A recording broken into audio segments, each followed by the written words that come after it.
On va aborder maintenant un autre chapitre du module marketing, l'apparition intitulé Apparition et évolution du marketing. On va aborder maintenant, ça veut dire l'évolution du marketing. Bismillah. C'est la volonté de certaines entreprises de mieux maîtriser la vente de leurs produits à leurs clients qui a donné naissance au marketing en tant que discipline structurée et finalisée. À partir des années 50, l'accentuation de la concurrence, la hausse du pouvoir d'achat et l'exigence du plus accru des consommateurs ont rendu la vente plus difficile. Pour satisfaire les besoins du marché, le marketing s'est imposé comme fonction fondamentale dans l'entreprise.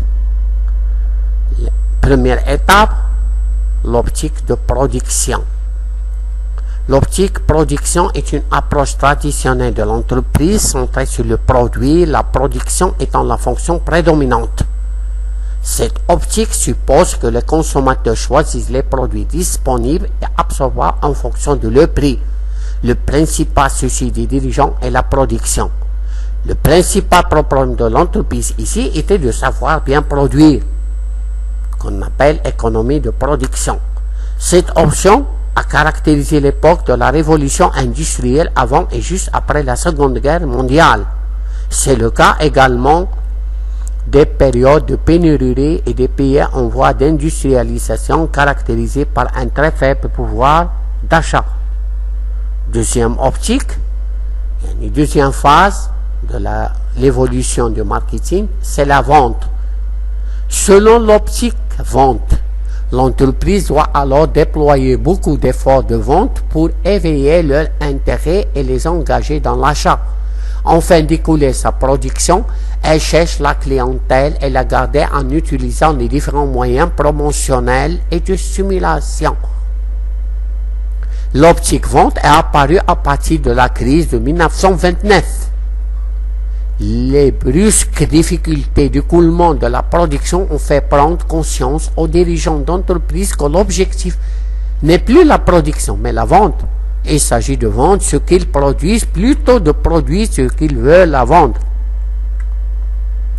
Pour réaliser cet objectif, les entreprises ont créé des directions de vente commerciales qui sont chargées de la mise sur pied du réseau de vente, de l'organisation de la distribution physique, de la publicité et de la promotion. L'optique vente a caractérisé les années 60, période où l'offre était à peu près égale à la demande. Cette optique est liée aux économies d'abondance, de forte concurrence et de consommation de masse. Il est caractérisé actuellement certaines entreprises comme les sociétés d'assurance et les entreprises utilisant des démarcheurs à domicile qui s'efforcent de vendre à tout prix le produit. On va entamer maintenant l'optique marketing. Selon l'optique marketing, la satisfaction des besoins des consommateurs est l'objectif primordial de l'entreprise car c'est le meilleur moyen pour elle de réaliser ses propres objectifs de croissance et de rentabilité, ou bien l'objectif de croissance ou l'objectif de rentabilité. L'optique marketing a mené les entreprises à reconnaître la souveraineté du consommateur. Ça veut dire le consommateur, c'est le roi. Ces derniers ne discriminent plus par rapport à un produit qu'ils souhaitent écouler à tout prix, mais par rapport à des besoins qu'ils s'efforcent de satisfaire pour mieux s'adapter au marché. Contrairement à l'optique vente, l'optique marketing part des besoins et des idées des clients. Le problème principal de l'entreprise est de savoir que produire pour satisfaire au mieux le consommateur. C'est l'économie de marché. On va avoir maintenant le dernier optique, ça veut le marketing sociétal.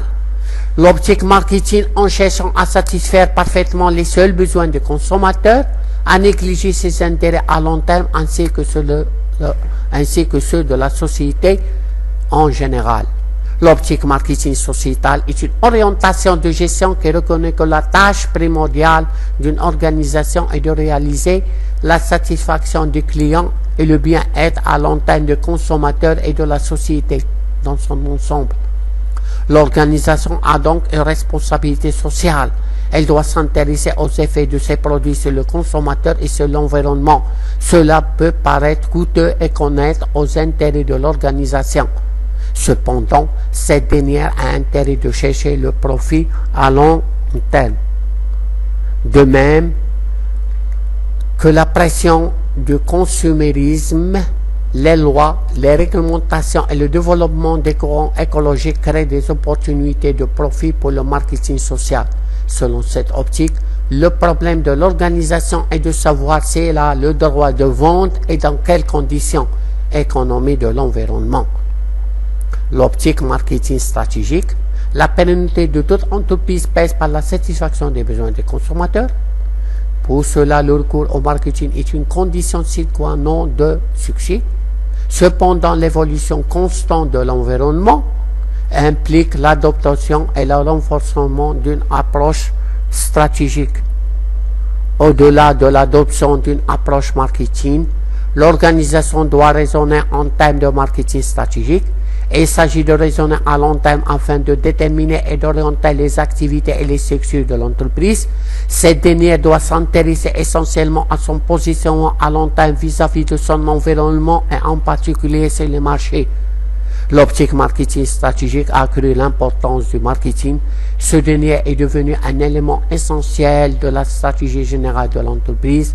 L'adoption de cette optique implique pour l'entreprise la nécessité d'attribuer à la concurrence, à l'environnement et au grand terme un grand intérêt dans des décisions marketing. Merci de votre attention et au revoir.